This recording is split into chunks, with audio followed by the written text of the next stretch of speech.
All right, we're live. This is a live stream.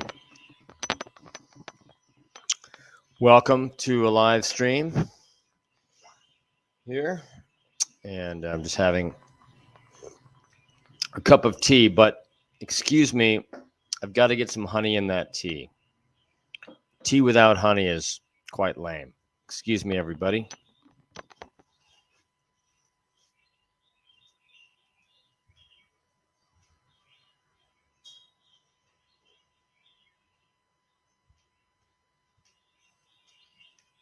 Okay. All right. Welcome to this live stream. I haven't done a live stream for an awfully long time here. Hopefully, you can hear me. Not sure this microphone is working or not. But anyway, I'm going to sit back and relax, and we'll see if anybody joins here. I'm just going to be having a tea and a coffee, and did I say tea and a coffee? No, just tea. Sorry, I actually don't drink coffee. I mean, I do on the rare occasion, but that's if like I need to, sort of like for the digestion maybe, but I typically don't drink coffee. So yeah, this purpose of this video is I just feel like talking about art and talking about why should we even bother doing art. I mean, why, how, what can keep you motivated to really be an artist in a world that is so backwards so many ways, in a world that's plunging toward all of this technological blah blah blah. You wonder, I mean, why even be an artist? I mean, like, who cares? Who cares about painting? Who cares about anything that is made with your hand? And you go into so many restaurants or hotels, they have the printed art on the wall, and I don't know, it's goofy. It's goofy to see all that printed art type stuff, but it's up to artists to care, to actually do something and have it for sale that is can get to the hands of the people. It's one of the reasons why I really admire people that go outside and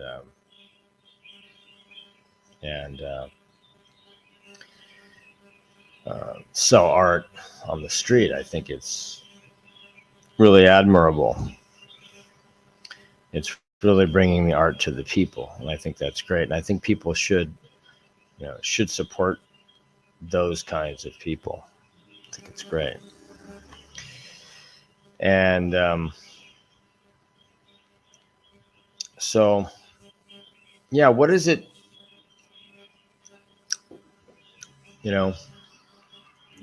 What is it about people that I think it's great? I think more people that do art, I think it's really uplifting the human spirit, and it's certainly a peaceful activity. And I'm just going to check something here.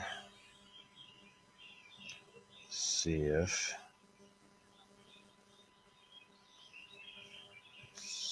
I can see myself here on the live stream. Let's see. Streaming now. It doesn't say, does it?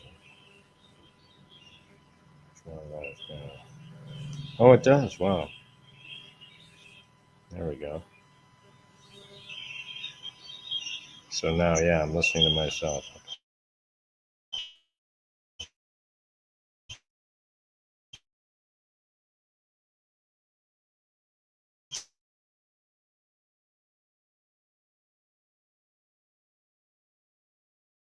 Oh, it does. Wow. Delay. Oh, we're back. Well, we have one viewer, I guess. I thought maybe that was myself. I don't know. Is that myself? I'm not watching anymore, so. Yeah, that was myself. Okay.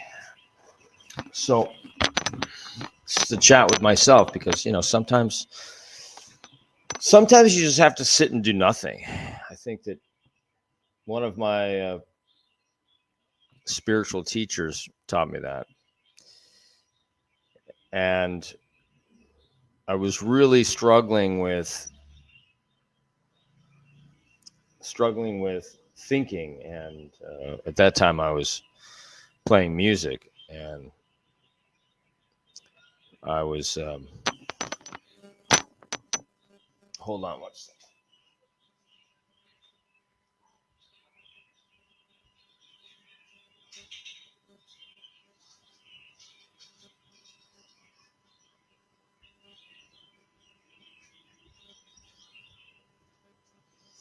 Yeah, it's more like it. It's more like it because the sun is kind of bright.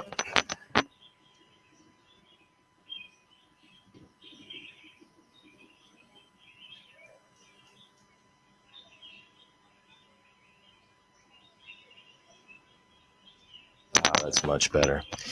Well, because at that time I was really struggling with singing and music, but I had a spiritual teacher who was coaching me and helping me to get out of my mind and just let the day flow, and really taught me a lot about this sort of mindset of an artist, which is really against the grain of the typical 9-to-5 life. And I did that in a Western country. And so he kind of not kind of, but he did in a big way. He really just said to me, look, there's nowhere to go. There's nothing to do. There's nowhere to be. And yeah, I mean, we don't often hear those kinds of comments, right, coming from our society. I mean, it's people like that who are really helping us to overcome all of our sort of modern day neuroticism. And this guy, he's gone now, unfortunately. Had my last conversation with this person about a year ago, I think it was now, a year and a half ago now. And but I remember his words, and the teaching is of course, forever a part of me, which is look, just wake up, try not to think too much, do your breathing work. I mean, you wake up with a lot of memories in your mind. You wake up with a lot of thoughts, and I think we all do, especially in this world we seem to be in, right? So you wake up with all this stuff, and how do you get on with it, right? I mean, how do you go out there and be positive in the world, you know? And it can be it can be daunting to even think, like, if you were a painter and you had to go out and like show your paintings every day in front of people. Imagine if you were, you know, a painting outside on the street and you had to hustle your paintings every day. You know, you have to, you know, you shouldn't say have to, right? Because it's something that you enjoy. So bringing that, you know, bringing the art so close to your soul, that is something that you must do. It's such a beautiful thing. It's a real merging of your soul and your activity. And I think that's the ultimate merging, is really between the activity and our soul. I mean, I talked before about like forcing, you know, trying to force yourself to do art or do your painting or whatever, but it's great if you just keep, I mean, you have to make space for it. It's sort of like, you know, like a lover. I mean, you would, you know, hey, you tell your friend, yeah, my girlfriend's coming over tonight. Sorry, I don't have time. Or what. I mean, you make space for that person in your life, and art is, you know, kind of the same way. I mean, anything that's artistic, we have to give it some space, and time does go by fast. But I think that we can live in a suspended sort of delay of time. Not sure if that's making sense, but in music terms, they used to call it floating time.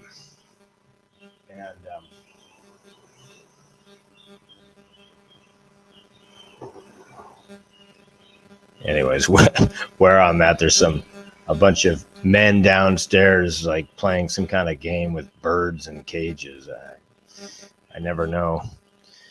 But in music terminology, they call it floating time. And floating time is sort of when, you know,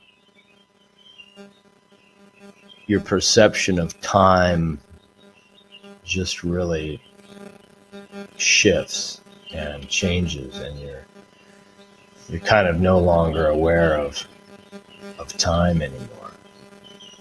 And I think that my teacher, you know, he kind of taught me about that, you know, the floating time, the spiritual time, which is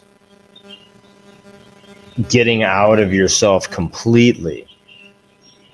But it was every day, you know, and then he kept saying, you know, I want you to live this life. I want you to live this lifestyle. Don't just talk about it, but actually live it. Begin to live it. what he called a spiritual life. Of course, he was also an artist too. I mean, he was a singer and a voice teacher, a drummer. Brilliant. I mean, a brilliant, you know, I've been fortunate to study with this man because he was brilliant on guitar, brilliant on piano, could play drums, came from a musical family like that. From New York, Woodstock, and the point is we're talking about is getting into the flow, getting into the mood. Why are we even creating? Why are we even being artists? Well, because I think it lays down a new pattern. Okay, maybe now I'm getting somewhere. It kind of lays down a new pattern for a new kind of a tapestry. What I mean by that is it's a new and different kind of a life. I mean, it's more of a where people, the more creative endeavors that we can do, and the more we're focusing on creativity, the more that the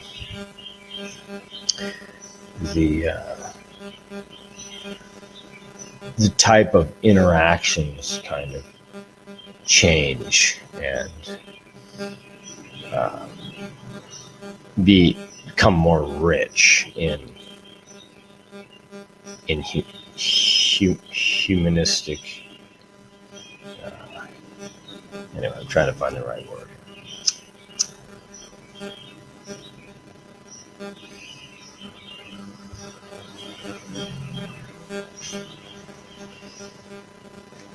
So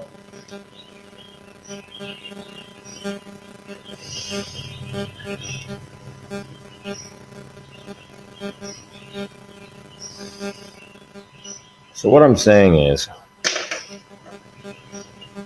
that there are some basic principles that I learned from this guy that helped me to sort of tune in, turn on, and drop out, if you will. Now, I know that's kind of a 60s term, but tune in, turn on, drop out. What I mean by that is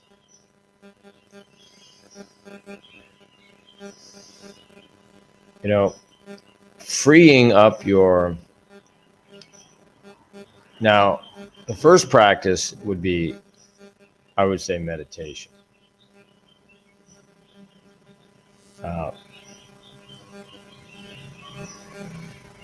But I learned the hard way. In the beginning, I learned to just sort of sit and let the morning unfold. I mean, if you have the luxury of letting the morning unfold. I mean, most people don't have the luxury of letting the morning unfold.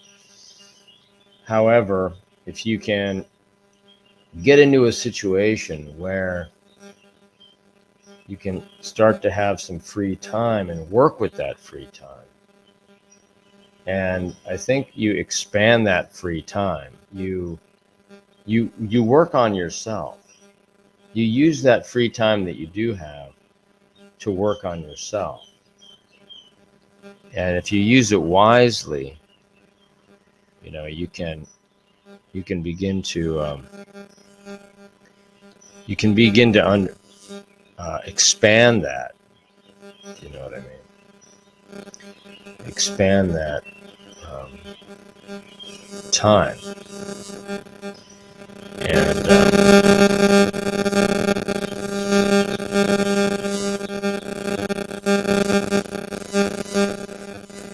So that's what I'm saying.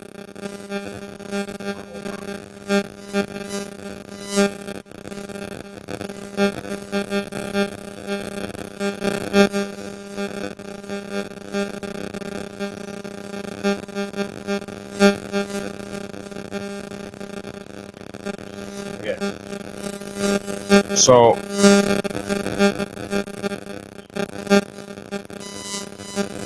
that's what I'm saying by expand.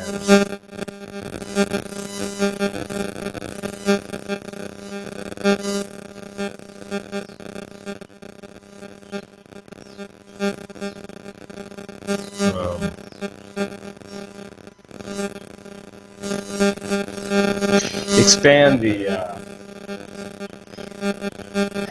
It's like the motto is like this: wake up, don't think, don't worry, like,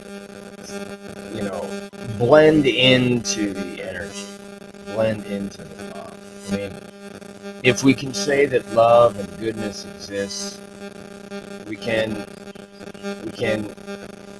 get into the energy, as my teacher would say.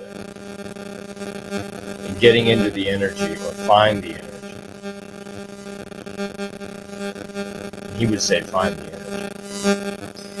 And finding the energy is helpful if we have a few tools.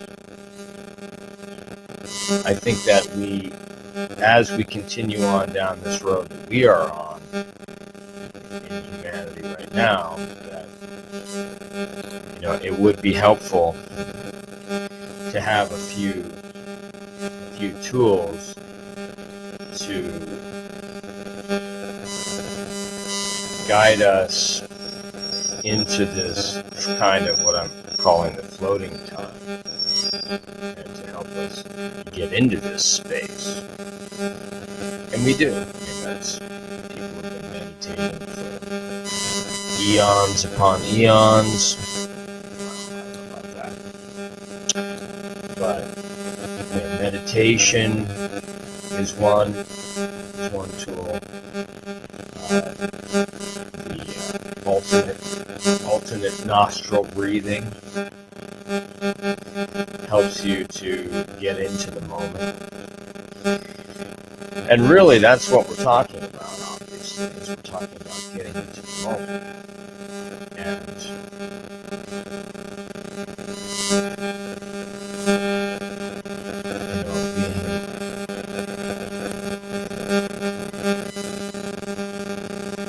getting into the moment, because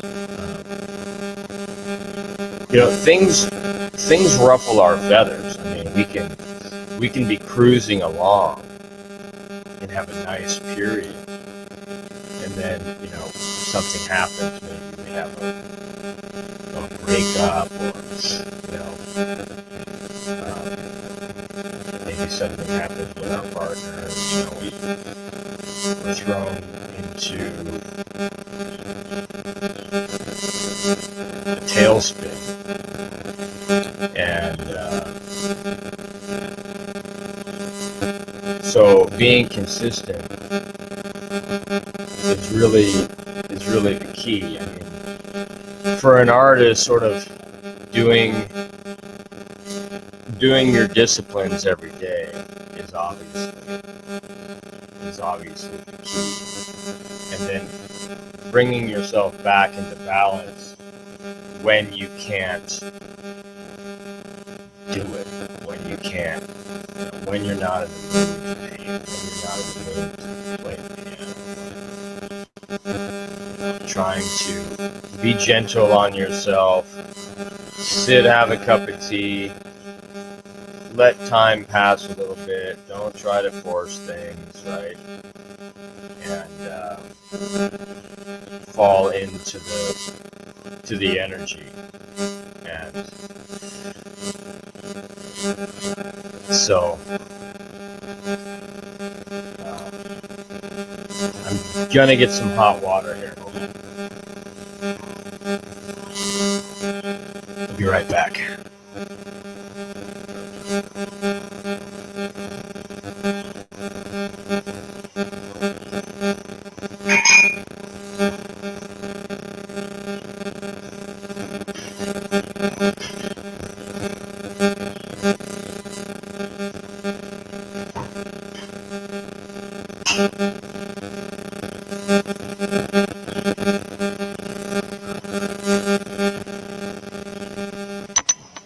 Now, for me, I'm certainly not saying that. I mean, from my perspective, I don't think I'm unique in the sense that there are not other people out there in the world like myself who struggle with dedicating themselves to, it's not just art. I mean, art reflects a whole entire lifestyle. So we're not just doing art. It's there's so much more behind a person and behind a paintbrush than just putting out a YouTube video. And so, hold on, let me get that tea.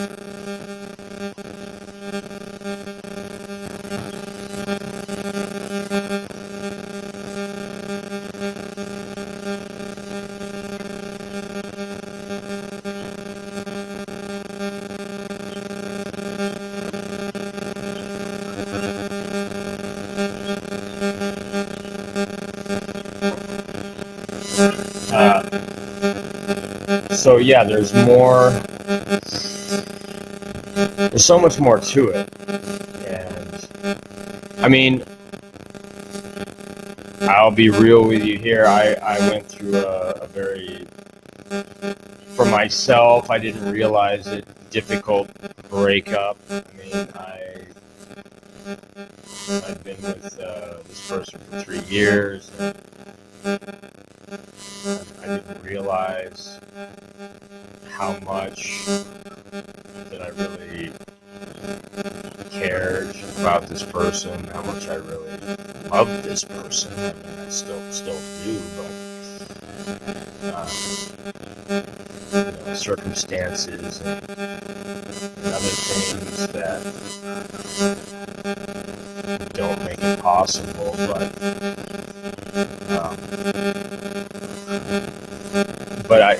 the pain that we experience in life is something that I think we have to transmute it.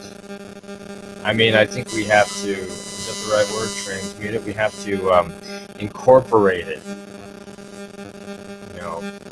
Take our pain and our loss and incorporate it. And about the only way that I can really do that is by facing it. I think, how often do we just run away from the sadness? I mean, a lot of people do that by,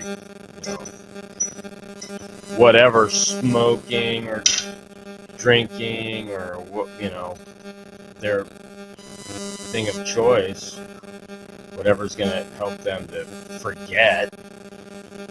But I mean, having a nice, good cry is, if you can do that. I certainly have done that over this period of time, and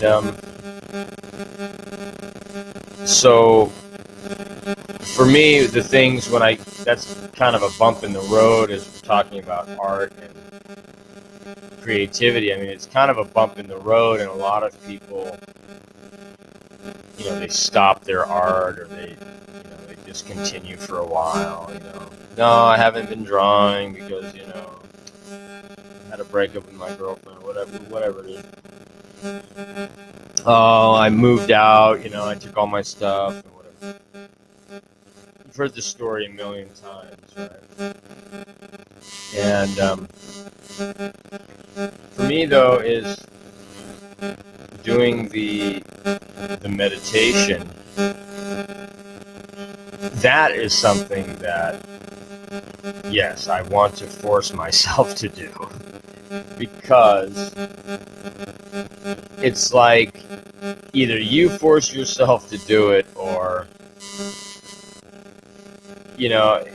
it's like back paddling. Have you ever back paddled? You know, it's like being out in the ocean and you're getting swept out to sea, and you just, you know, you can't fight the current. But with things like meditation and maybe even writing, I think writing is also very helpful. But meditation is different because it's just taking the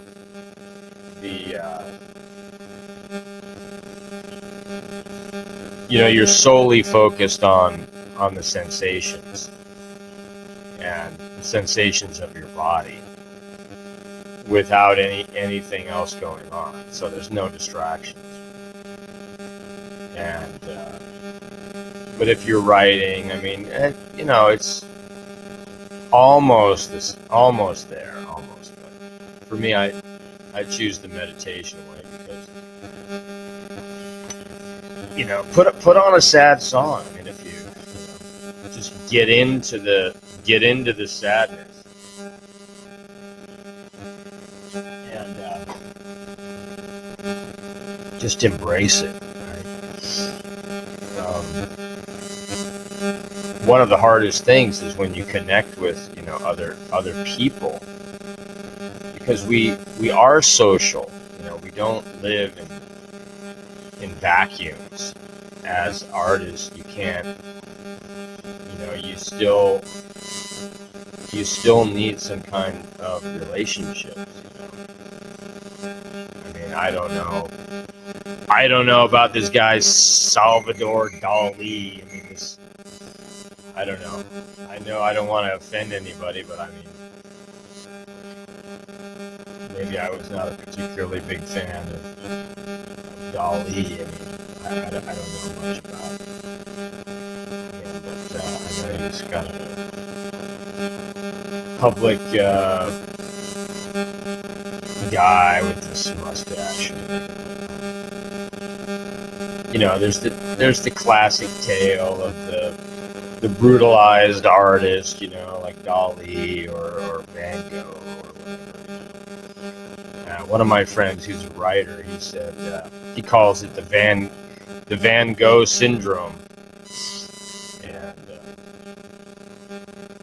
so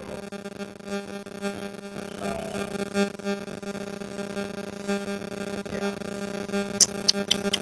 the Van Gogh syndrome. So I'm gonna smoke this pipe again. Well, nobody joined this live stream. It's okay. Nice to hear myself talking. It's good practice for my. I'm gonna have a friend on this. I'm gonna do a chat about also art, creativity. He's an incredible piano player.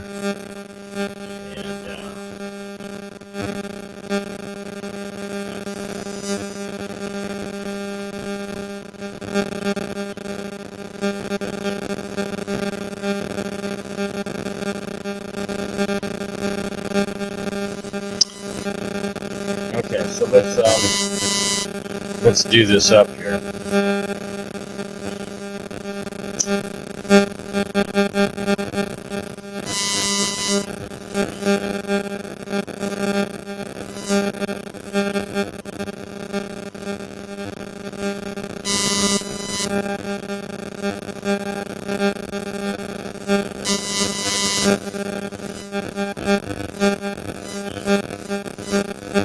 So nice.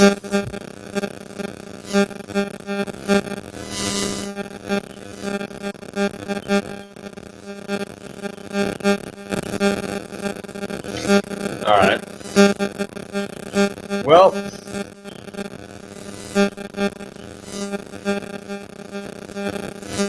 I think I'll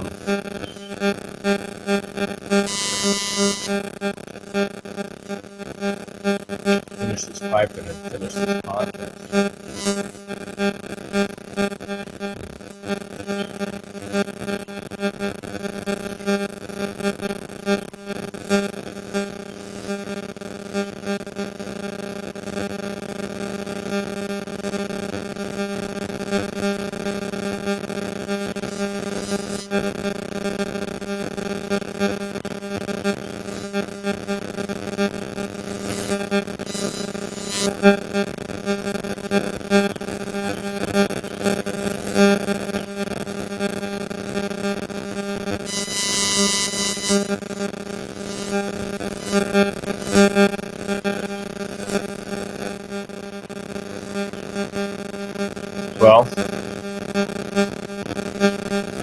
that's all for today. Thanks for joining.